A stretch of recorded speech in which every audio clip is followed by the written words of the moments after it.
Hi guys, I'm Woodcraft Hamster and I wanted to do a slightly different video for you today. Now I suspect, like myself, most of you will watch a lot of review videos online and they tend to be focused on the sort of the medium to high end bits of kit and, you know, people telling us what they think of them, doing some tests, that kind of thing. Now I wanted to look at something a little bit different. I want to look at the real budget end of the spectrum, and to that effect I went on to one of these kind of weird app type auction sites, and I bought this, which arrived today. Now this is a 50-litre rucksack. It's a military style, and I say style because it's definitely not a proper military rucksack, and you know, it cost me about 14 quid all in. That's including the postage, so it's a really cheap option, and I'm just going to use it for probably a couple of months and come back and show you what I think of it. Now, what can I say about this? It's made, according to the seller, of Oxford cloth. No other details really, so I'm assuming it's probably something like a 200 denier nylon or something like that. What else? You know, you've got various little zip compartments, straps. I'll give you a proper look at this in just a second. But really, it was kind of the cheapest rucksack I could find that looked like it would be big enough and kind of suit my needs. So I'm actually going to use this to replace my standard day sack. Like 50 litres is probably a bit big for it, but I know I can fit a lot of stuff in there, including cameras and tripods and all the other bits I need to lug around with me. So with that said, I'm going to move the camera a little bit closer in and I'll show you what this rucksack's all about.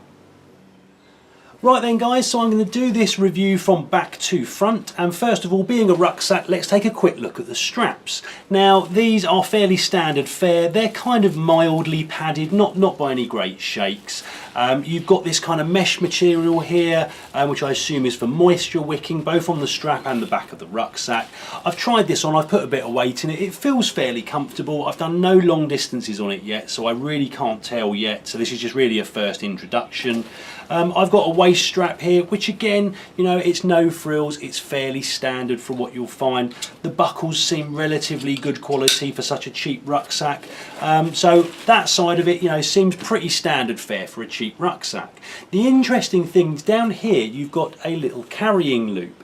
And the reason for that is up here, you've got this little folded up flap. If I undo the buckle and roll it down, this actually completely zips over the backpack. So what you can do is you can zip it all the way through, pick this up and carry it almost like a you know, a suitcase or a satchel or whatever you want to call it. And you know, all in all, I quite like it as a feature. You know, the fact that you can roll the top up and keep it out the way when you're carrying it seems quite good.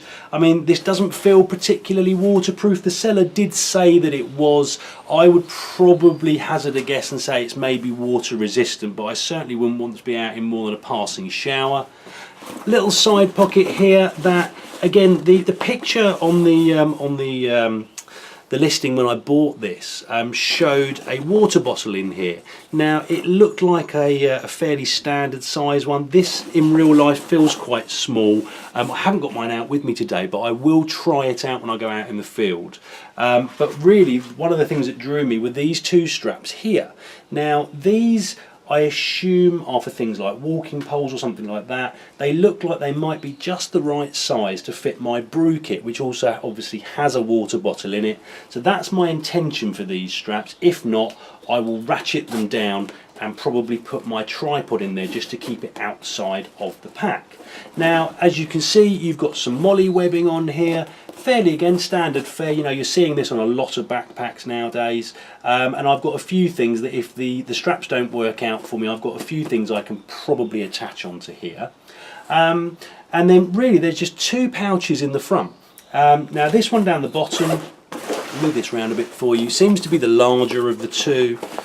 So the deeper of the two, should I say, and I would have no problems getting my firebox stove in there, which is kind of the main purpose I see for this pouch. Maybe even my cook kit as well, my MSR stowaway pot. If not, there's plenty of space inside for it. And then you've got almost what's like an admin pouch up the top here. again, reasonably good size, little separator in there. And actually, in fact, you know what? This goes down all the way to the bottom. I didn't realise that. In fact, both of them do. So there's a bit more space in here. I'll probably look at maybe something like my little mini hatchets, maybe my folding saws, just so they're nice and easy to get to. You've got that little bit of extra space in there. And again, you know, this material, you know, it's definitely not waterproof, but it does feel kind of sort of water resistant. I mean, there's nothing in my pack that I have a huge problem with getting wet, apart from my camera, which I'll normally seal away in a separate plastic bag. So that's the front and the back taken care of, and really it's now just the internal compartment. Now, interestingly, there's no top hoods. That's what I'm used to with these kind of packs. So this is just sealed, and to get into the inside, there is just this single opening here, which opens up the rest of it.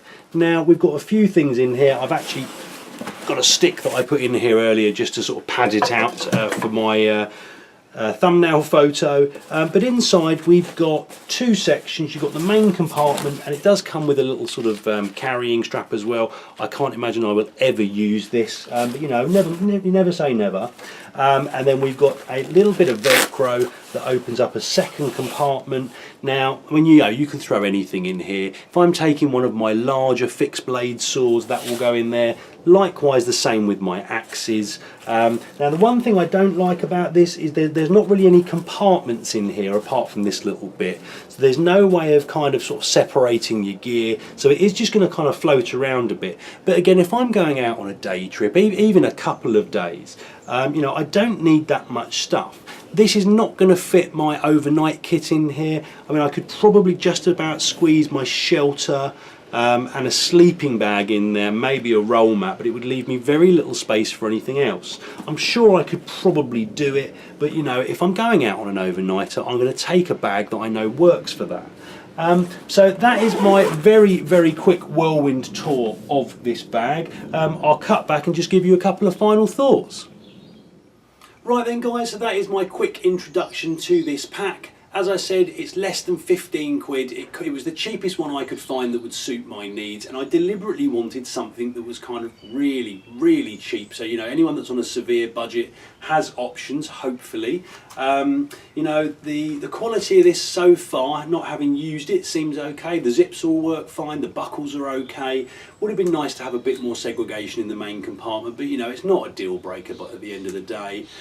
So I'm going to be using this probably for the next 2 or 3 months on all my day trips. I'm going to use this one exclusively, see how it fares. Hopefully it's going to last relatively well. I say it's not waterproof, but that's not a deal breaker for me. You know, we've got some interesting bits on the front here and a few little admin pouches that will hopefully allow me to segregate the stuff I want segregated, and then everything else can just be dumped in the main compartment. Padding on the back again is limited, so whether it's going to be comfortable is another matter entirely, but we'll see how it goes. And really I just wanted to give you guys kind of an option, you know, to see that there are other things out there. You know, you don't have to go out spending a lot of money on, you know, expensive packs and that kind of thing. At least that's the theory anyway. So you'll be seeing more of this in videos to come. I think I might even do a quick video of kind of setting this pack up, getting the stuff that I want to go in there, working out where it's going to live and that kind of thing. So drop me a note in the comments if that's something of interest to you. I hope it was useful. Comments and questions in the box below. Hit like and subscribe if you'd like to see more, and I hope you'll all join me next time. Cheers guys.